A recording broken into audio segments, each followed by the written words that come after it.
Bien chicos, vamos a iniciar nuestra segunda clase de Física 1. Vamos a comenzar con el tema de magnitudes escalares y magnitudes vectoriales. Ya habíamos platicado en la clase anterior que en física tenemos dos tipos de magnitudes, las cuales se usan de manera regular y cotidiana en la vida diaria. En primer lugar tenemos las magnitudes escalares. Estas están formadas únicamente por el número y la unidad. Por ejemplo, cuando nosotros decimos nuestra edad, por ejemplo, yo en mi caso tengo 49 años, simplemente doy estos dos datos. Doy el número, que sería 49, y la unidad en la cual se mide la edad, que son los años. Y listo, no tengo que dar más información. ¿Vale? Por ejemplo, si queremos dar la hora, pues decimos que en este momento son las 4 de la tarde. ¿De acuerdo? Y entonces las 4 horas de la tarde, ¿no? Entonces la unidad serían horas y el número sería 4, ¿no? Las 4 horas.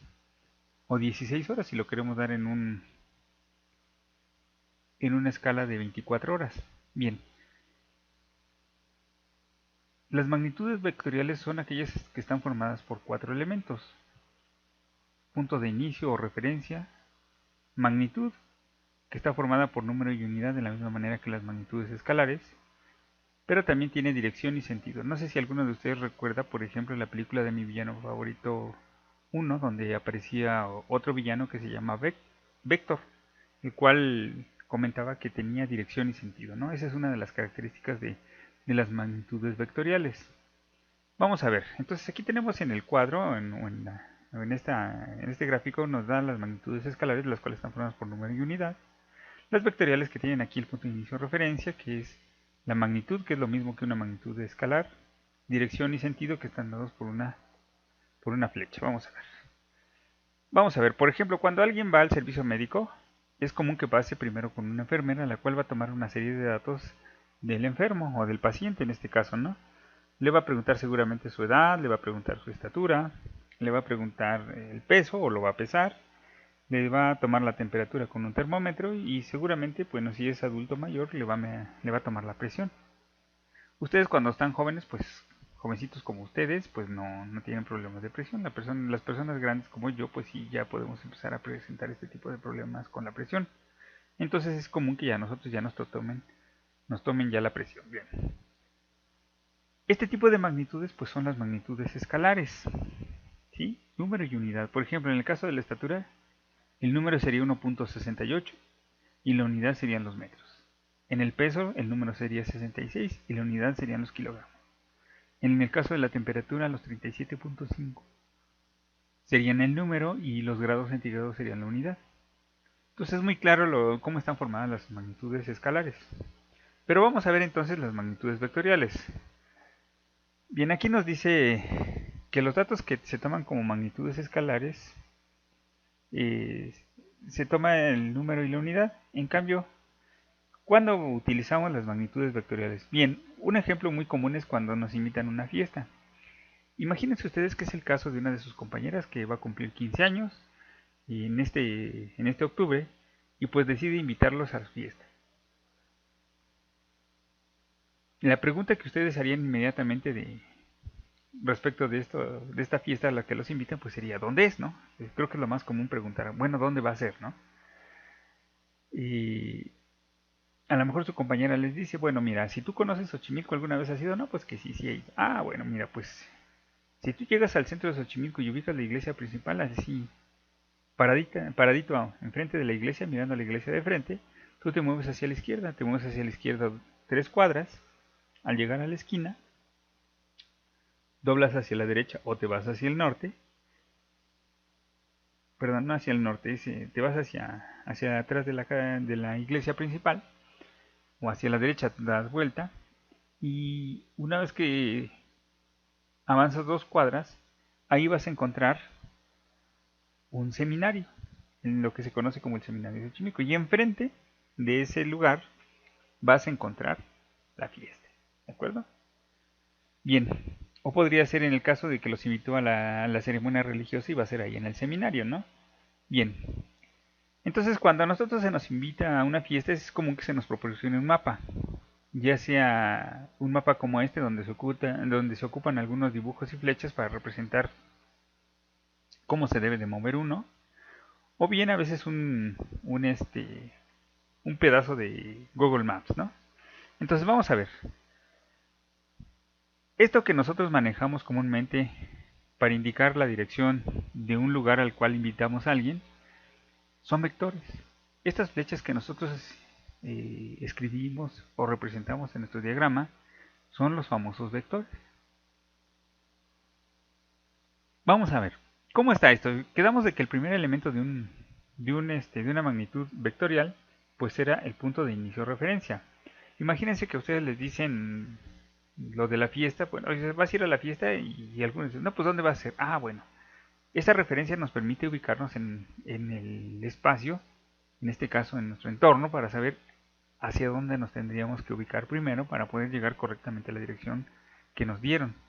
Bien, entonces la referencia en este caso sería la iglesia principal de Xochimilco. Yo no sé cómo lo voy a hacer, pero voy a llegar al centro de Xochimilco. Una vez que yo llego al centro de Xochimilco, a partir de estar ahí en el centro y mirando de frente a la iglesia, yo ya me voy a mover como me indican las flechas. Bien, entonces eh, llegamos entonces a la iglesia, mirando a la de frente, nos movemos 3 cuadras.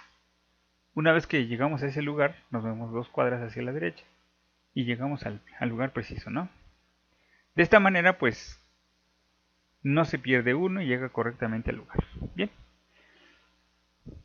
Para llegar a cualquier lugar, nosotros siempre necesitamos una referencia, algo que sea conocido, fácil de ubicar, para que a partir de ahí nosotros nos podamos mover y entonces comencemos nuestro movimiento con la primera flecha que nos indica. Es algo parecido a un mapa, ¿no? Como un mapa de piratas, ¿no? Donde nos ubican. Hagan de cuenta que nos dicen en la isla esta, pues tú te ubicas ahí, llegando a tal costa, tú te mueves para acá, pum pum, esto es como el mapa de un pirata, ¿no? Entonces nos dice que tenemos que avanzar, una vez que alcanzamos ese primer objetivo, nos movemos como dice la segunda flecha, al terminar ese movimiento nos movemos como dice la tercera flecha y así sucesivamente hasta alcanzar nuestro destino, ¿de acuerdo? Bien, en este caso ya vimos que entonces necesitamos una referencia. De ahí nos vamos a mover con una magnitud que está representada por un número y la unidad. En este caso, en el caso de nuestro plano, si ustedes se fijan, el número aquí es 3 y la unidad son las cuadras. Esta magnitud es totalmente arbitraria, ¿de acuerdo? Aunque no es una medida exacta, sí nos sirve para entender los espacios urbanos que tenemos que avanzar en estos espacios urbanos que nosotros conocemos como manzanas o cuadras. ¿Sale? Bien. Una vez que nosotros llegamos a nuestro destino, comienza el siguiente vector representado por la siguiente flecha. En el caso de un vector, la dirección y el sentido está representado por la flecha. Tenemos aquí entonces la línea y la punta de la flecha. Juntos forman la flecha completa y esa flecha completa representa la dirección y el sentido. ¿De acuerdo? Bien. Toda la vida hemos utilizado este tipo de magnitudes vectoriales para representar cosas en un plano, ya sea para indicar un lugar, para indicar a veces un juego, ¿no? A veces hemos jugado en algunos juegos donde escondemos algo, damos instrucciones para esconder un tesoro, ¿no? Bien, vamos a ver ahora el concepto de sistemas de referencia. Si se fijan ustedes, en el caso aquí de las magnitudes vectoriales se habló de un sistema de referencia o punto de referencia para iniciar entonces todo lo que corresponde a nuestros vectores. Imagínense ustedes que les dicen que tienen que visitar el Museo de San Ildefonso en el centro histórico de la Ciudad de México. Y ustedes si le preguntan al profesor que les pide que vayan allá, ¿cómo llegar? Ah, bueno, pues les diría muy fácil. Ustedes llegan al Zócalo de la Ciudad de México, se paran frente a la parroquia, perdón, ante la catedral y se desplazan una cuadra hacia la derecha. Después avanzan 2 cuadras hacia atrás y media cuadra otra vez hacia la derecha, de tal forma que van a llegar a la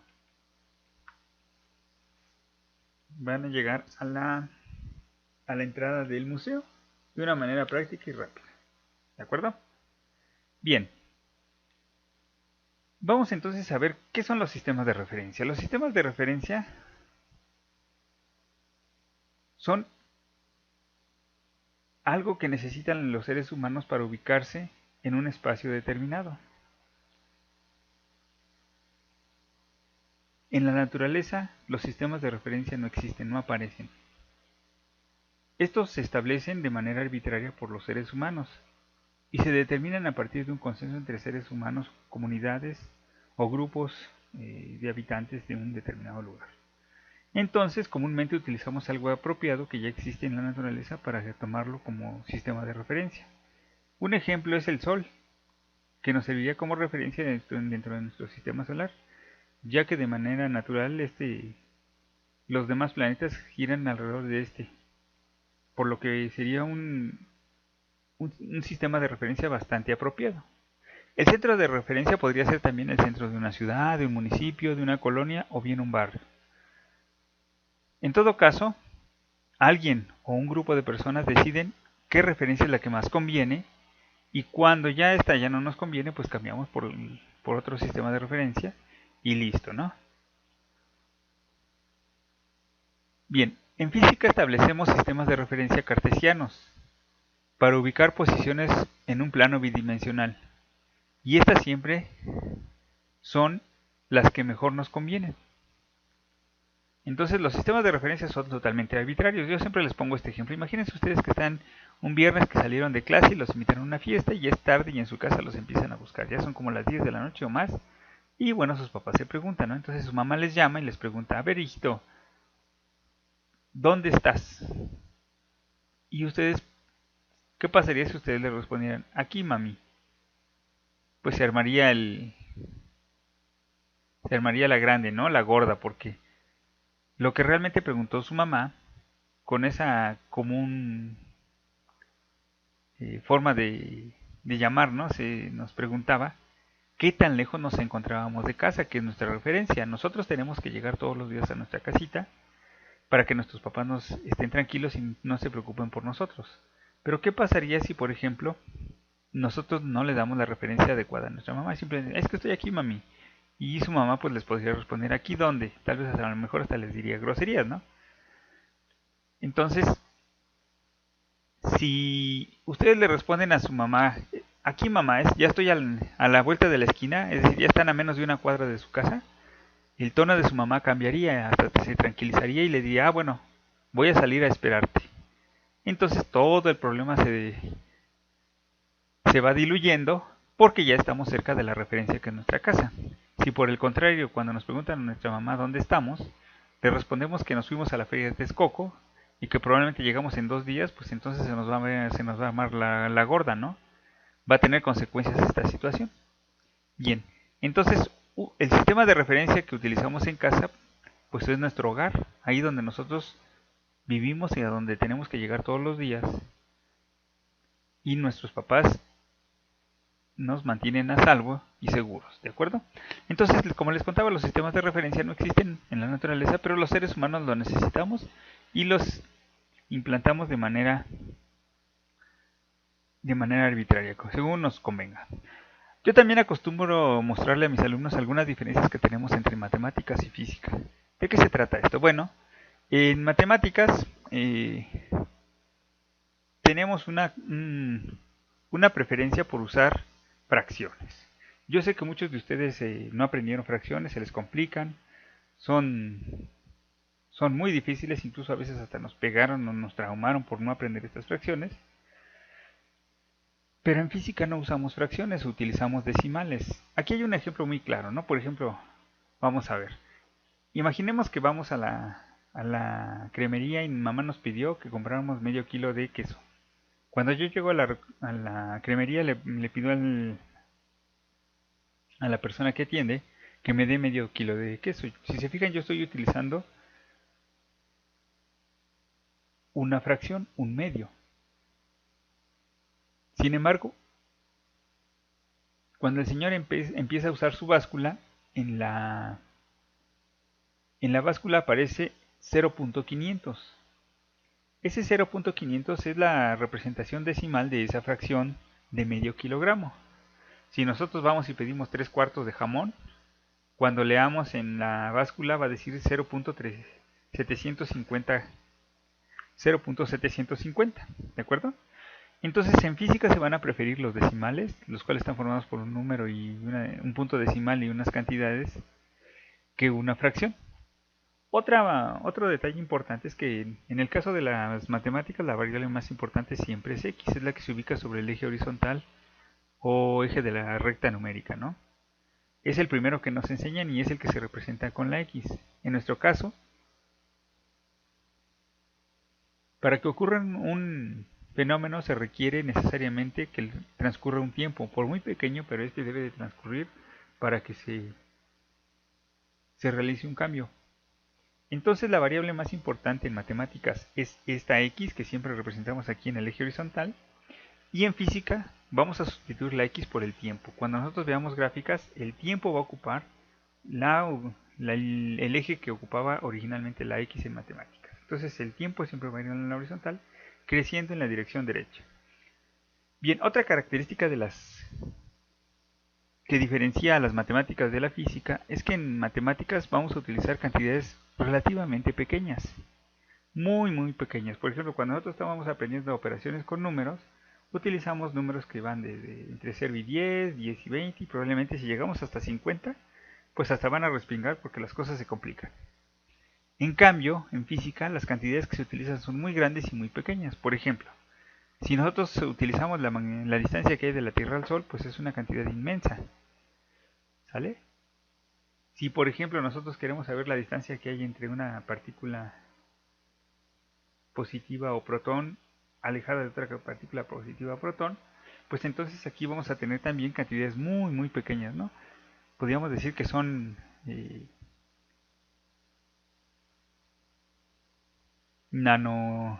nanómetros, ¿sale?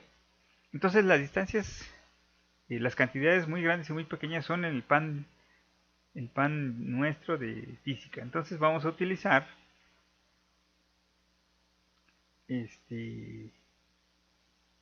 cantidades muy pequeñas o cantidades muy grandes. Ahora, de aquí se desprende algo muy interesante. El concepto de cifras significativas. Bien, pero ahorita lo vemos. Otro de los detalles que hay entre física y matemáticas es que cuando nosotros veamos así dos líneas o dos líneas que están abiertas y yo de manera, pues no sé, matemática, me veo en la necesidad de cerrarlo para formar una especie de triángulo. En matemáticas se va a buscar cerrar estas dos puntas o unirlas a través de una flecha entre las dos puntas para obtener un resultado. En física no. En física no podemos hacer esto. Tenemos que trazar una paralela a cada una de las dos fuerzas que intervienen y entonces unir el principio de ambas flechas y el final de ambas flechas. Esto, pues evidentemente se convierte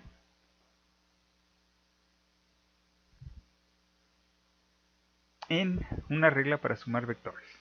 Bien, hasta aquí terminaríamos con las magnitudes vectoriales y las magnitudes escalares. Más adelante vamos a ver cómo vamos a manejar estos vectores, ¿de acuerdo?